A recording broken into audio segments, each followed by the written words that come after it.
A muster station is a specific location on a vessel where both crew and passengers are required to assemble in the event of an emergency.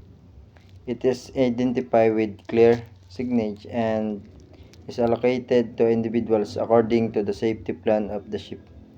Muster stations are utilized during emergency drills and actual emergencies to facilitate a safe and organized evacuation. Fire alarm. Crew members head to their designated fire station. Firefighting teams utilize extinguisher hoses and additional equipment.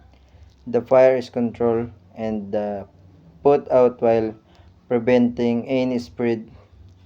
Non-essential crew and passenger gather at their designated station.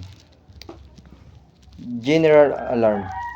This alarm indicates a general emergency necessitating that everyone report to their muster station. Crew members evaluate the situation and prepare for a possible evacuation. The captain gives further direction. Abandon ship alarm. Continuous ringing of the alarm of 7 short blasts followed by a single long blast. Crew and passengers make their way to lifeboats with life jackets. Lifeboats are made ready and evacuation commences. Man overboard signal. An alarm is sounded and lookout is assigned to keep the individual in view.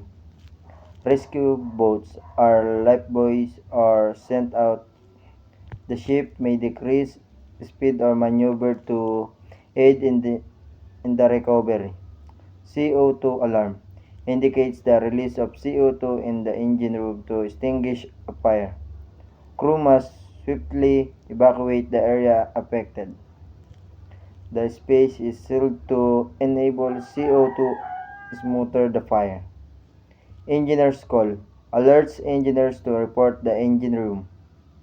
Used for mechanical breakdowns, power by outage or other emergencies related to the engine. Cargo hold flooding. The alarm goes off when water is detected in the cargo compartments. Pumps are activated to eliminate the water. Crew examines for damage and takes required precaution to avert sinking. Pollution prevention.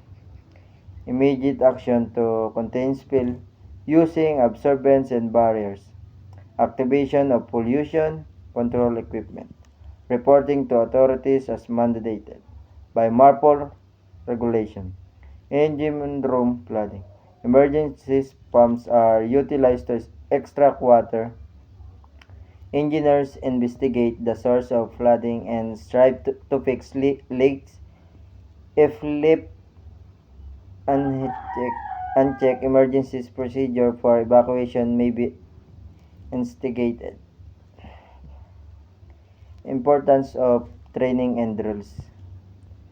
Training and drills are crucial for ensuring safety on board. Help crew members respond effectively to emergencies, reduce panic, and ensure organized evacuation. And familiarize crew and passengers with safety procedures, ensure compliance with international maritime regulation, improve teamwork and coordination in crisis situations.